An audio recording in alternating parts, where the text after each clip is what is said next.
ছোটবেলায় মা ঠাকুমাদের দেখতাম যখনই আমাদের কোনো পেটের সমস্যা হতো তখনই কাঁচকলা আলু মাছ দিয়ে একটা রেসিপি তারা বানাতো। তো আমি সোনালি ইশায়ান মামাস কিচেনে আপনাদের সবাইকে স্বাগত।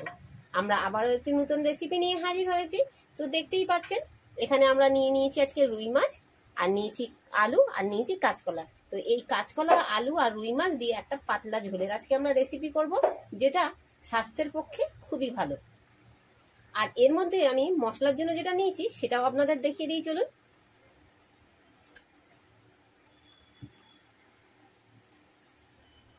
মশলার জন্য আমি নিয়েছি এখানে সর্ষে বাটা, আর এখানে ধনে, জিরে, মৌরি একসাথে করে বাটা আছে, আর এখানে আমি পাকা লঙ্কা কাঁচা সেটাকে নিয়েছি, ভালো করে বেটে নিয়েছি। এবার তাহলে আসুন আমরা রান্নাটাকে শুরু। তো সবার প্রথমে আমরা মাছটাকে আগে একটু নুন হলুদটা মাখিয়ে নেব।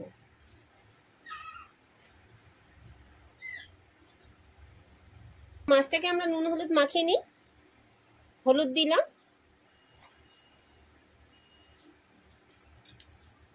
নুন দিয়ে মাছটাকে আমরা ভালো করে মাখিয়ে নেব। আমার মাছটাকে ভালো করে নুন হলুদ মাখিয়ে নেওয়া হয়ে গেছে। এবারে মাছগুলোকে আমি ভেজে নেব। আর আরেকটা কথা, আপনারা যদি চান তো মাছের মাথাটাকে আলাদা করতে পারেন। তো আমি মাছের মাথা সবকিছু দিয়ে আমি আজকে রান্নাটা করব। তাহলে আসুন তাহলে এবারে মাছটাকে ভাজা শুরু করি। কড়াইতে আমি তেল দিয়ে নিয়েছি, তেলটা দেখতেই পাচ্ছেন আমার গরম হয়ে গেছে। এবারে আমি কি করব, প্রথমে মাছগুলোকে সব ভেজে নেব।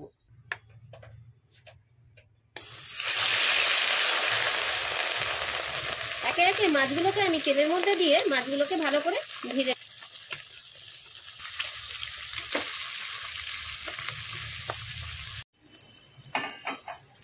তো মাছগুলোকে আমার এপিট ওপিট করে ভেজে নেওয়া হয়ে গেছে, দেখতেই পাচ্ছেন। এবারে মাছগুলোকে আমি তুলে নেব, আর বাকি যে মাছগুলো আছে ঠিক আমি এইভাবে করে মাছগুলোকে সব ভেজে নেব।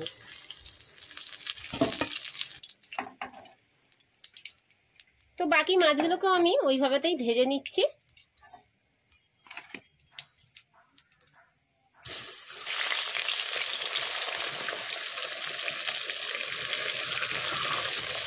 তো বাদ বাকি মাছগুলো আমাদের ভাজা হয়ে গেছে, এগুলোকেও এবার আমরা তুলে নেব। আর রান্নাটা আজকে আমি ফোড়ন যেটা আমরা আগে দিই সেটা আমি আগে দেব না, আপনাদের পরে দেখাচ্ছি। আমি প্রথমে আমরা কাঁচকলা আলুটাকে আগে ভেজে নেব। এখানে আমি দুটো বড় বড় সাইজের আলু নিয়েছি। পরিমাণ মতো নুন দিয়ে দেব।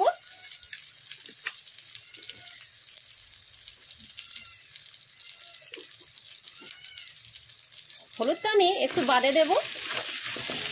এবারে আলুটাকে ভালো করে ভেজে নেব। খুব একটা বেশি ভাজার দরকার নেই।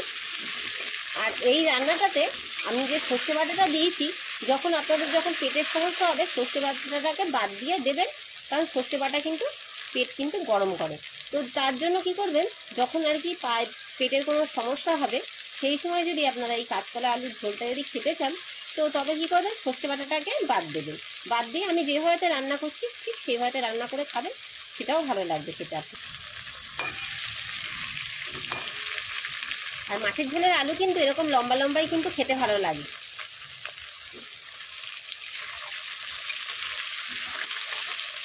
আর আপনারা কি একটা কথা জানেন, রান্নার কিন্তু গুণ আছে কিন্তু সবজি কাটার উপরে।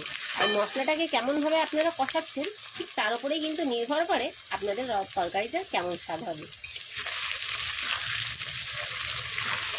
আর আজকে দেখেছেন কিন্তু এই মশলার মধ্যে কিন্তু আমি আদার ব্যবহার করিনি, কারণ আপনারা হয়তো অনেকেই জানেন কথাই আছে না, আদায় কাঁচকলায় মিশ খায় না। আমার আগেরও রেসিপি আছে কাঁচকলা দিয়ে, তো তাতেও আমি দেখবেন আদার কিন্তু দিইনি। তো মোটামুটি আমার ভাজা হয়ে গেছে। এবারে কি করবো, আমি এর মধ্যে কলাটাকেও দিয়ে দেবো।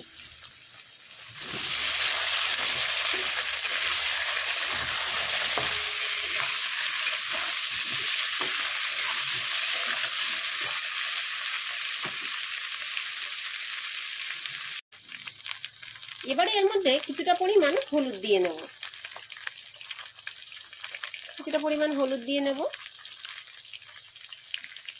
নিয়ে এটাকে ভালো করে একটু ভেজে নেব। খুব একটা বেশি ভাজার দরকার নেই, জাস্ট ভাজা হলেই হয়ে যাবে। এপিটে পিঠে আমাদের চ্যানেলে এখনো নতুন বন্ধু হননি, প্লিজ তারা অবশ্যই আমাদের চ্যানেলটিকে সাবস্ক্রাইব করবেন, আর সাবস্ক্রাইব করে পাশে থাকা বেল আইকনটি অবশ্যই প্রেস করে দেবেন। আর আপনারা কে কোথা থেকে দেখছেন আমাদের যদি একটু কমেন্ট করে জানান তাহলে কিন্তু আমাদের ধন্যবাদ দিতে আপনাদেরকে সুবিধা।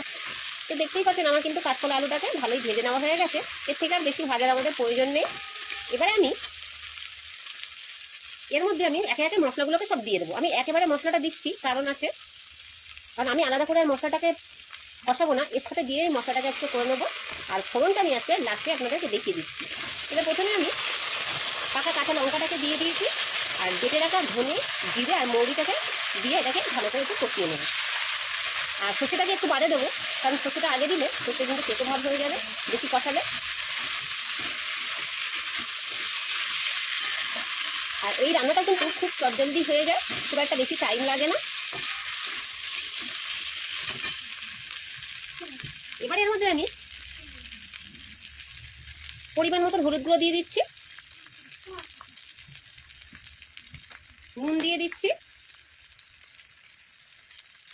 আমি বারবার আমার ভিডিওতে কিন্তু বলি আপনাদেরকে, আপনারা নুন ঝালটা আপনাদের পরিমাণ মতন দিয়ে নেবেন।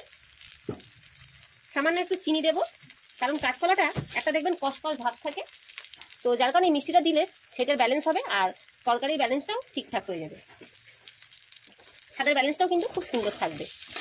তো এইবার সব কিছু দিয়ে একটু ভালো করে নেড়ে চেড়ে নিয়ে আমি কি করবো, এটাকে আমার ভালো করে নেড়ে চেড়ে নেওয়া হয়ে গেছে। এবারে বেটে রাখা সর্ষেটাকেও দিয়ে দেবো।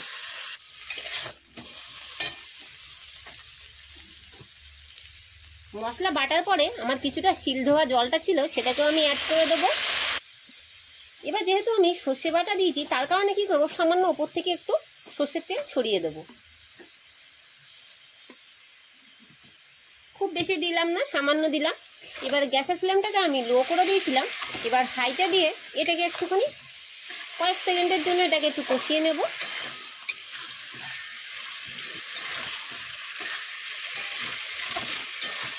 আমি এটাকে কাঁচা লঙ্কা পাকাটা দিয়ে যেটা করেছি, আপনারা চাইলে যেটা সবুজ লঙ্কাটা দিয়েও করতে পারেন, কাঁচা লঙ্কাটাকে দিয়ে। তো আমি পাকা পাকা কিছুটা লঙ্কা ছিল সেই লঙ্কাগুলোকে বেটে, আর দেখুন পাশ থেকে এই যে কত সুন্দর কিন্তু তেল ছেড়ে দিয়েছে। আমার মশলাটা কিন্তু মোটামুটি কষানো হয়ে গেছে। আর একটুখানি নেড়ে ছেড়ে নিয়ে আমি কি করবো, পরিমাণ মতন জল দিয়ে দেবো। আর যেহেতু কাঁচকলার তরকারি ঝোল, আমি বলেছি ঝোলের রেসিপি করবো, তা জলটা কিন্তু আপনারা একটু পরিমাণটা বেশি রাখবেন। কাঁচকলায় কিন্তু প্রচুর পরিমাণে জলটাকে টেনে নেয়। তো আমার আর কষানোর প্রয়োজন নেই। যে এই বাটিটা মেপে আমি 1 বাটি জল দিচ্ছি, আর এই হাফ বাটি মতন জলটা দিয়ে নিলাম। তো এই জলটাতেই আমার হয়ে যাবে। আপনারা চাইলে কম বেশি সেটা করে নিতে পারেন। এবারে এটাকে ভালো করে আমি সিদ্ধ করে নেব। ঝোলটা ফুটে উঠুক, আর ততক্ষণ আলুটা সিদ্ধ হবে। দেখতেই পাচ্ছেন আমাদের খুব সুন্দর ফুটে উঠেছে। তা আমরা এবারে কি করবো, এটাকে ঢাকাটা চাপা দিয়ে কাঁচকলা আলুটাকে একটু সিদ্ধ করে নেব।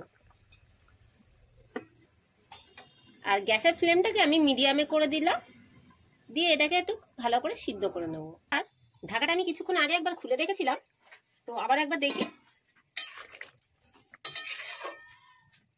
তো এই দেখতেই পাচ্ছেন আমার কাঁচকলা সিদ্ধ হয়ে গেছে, আর এই দেখুন আলুটাও সিদ্ধ হয়ে গেছে।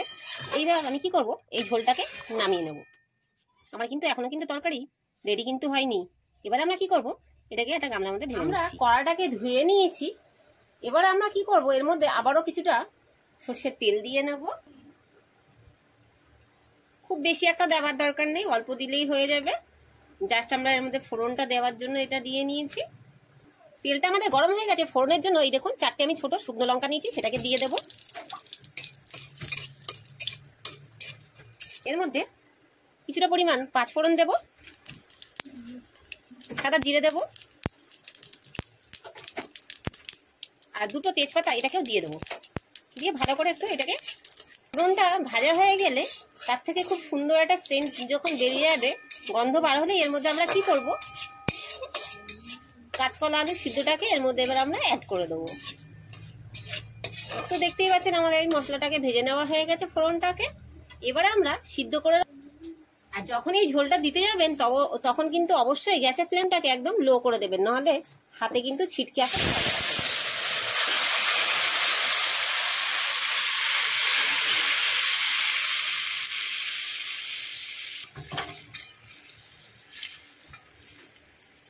এবারে ভেজে রাখা মাছটাকেও এবার এর মধ্যে আমরা দিয়ে নেব।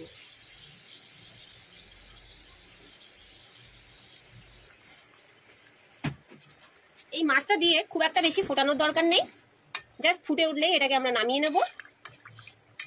আর কাঁচকলা কিন্তু আমার খেতে একদমই ভালো লাগে না, কিন্তু আমার বাড়িতে সবাই কিন্তু ভালো খায় কাঁচকলাটা। আর কারা কারা আমার মতন কমেন্ট করে জানাবেন যে কাঁচকলাটা খেতে আপনাদের ভালো লাগে না। আর যাদের কাঁচকলা খেতে ভালো লাগে না তারা অবশ্যই একবার বাড়িতে এই রেসিপিটা তৈরি করবেন, দেখবেন যে খাবে না সেও দ্বিতীয়বার আপনার কাছ থেকে এই তরকারিটা চেয়ে খাবে। তো আমার এর মাঝে একটু নুনটা চেক করে নেওয়া হয়নি, তো আমি একটু নুনটা চেক করে নেব।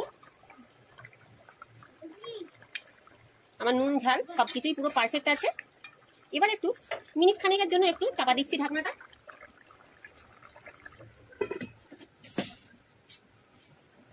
তো মিনিট খানেক হয়ে গেছে, দেখতেই পাচ্ছেন আমার ঝোলটা কিন্তু ফুটে উঠেছে। এবার আমি তরকারিটাকে নামিয়ে নেব। আর তৈরি হয়ে গেল আজকের আমাদের কাঁচকলা আলু দিয়ে রুই মাছের ঝোল। আশা করি আপনাদের সকলের রেসিপিটা আজকের আমাদের ভালো লাগবে। কাঁচকলা আলু দিয়ে রুই মাছের ঝোল। তো এই যে দেখতেই পাচ্ছেন আজকে আমরা তৈরি করে নিয়েছি রুই মাছ দিয়ে কাঁচকলা আলুর একটা ঝোলের রেসিপি। আশা করি আজকের আমাদের রান্নাটা আজকের আপনাদের সকলের ভালো লেগেছে। আজকে আমাদের রান্না যদি আজকে আপনাদের ভালো লেগে থাকে তো অবশ্যই লাইক এবং শেয়ার করে দেবেন, আর কমেন্ট করে জানাবেন যে আমাদের রেসিপিগুলো আপনাদের কেমন লাগছে। আর ভিডিওর মাঝখানে তো আমি বলেইছি আপনারা যেখান থেকে আমাদেরকে দেখছেন প্লিজ অবশ্যই আমাদেরকে কমেন্ট করে জানাবেন আপনারা কোথা থেকে আমাদেরকে দেখছেন, তাহলে আপনাদের ধন্যবাদ জানাতে আমাদের অনেক সুবিধা হবে। তো যাই হোক, আপনারা সবাই সুস্থ থাকবেন, ভালো থাকবেন এবং আশেপাশের পরিবেশকে সুস্থ রাখবেন, যেটা আমি বলেই থাকি পরিবেশটাকে। তো আজকের মতন ভিডিও এখানে শেষ করলাম। ধন্যবাদ।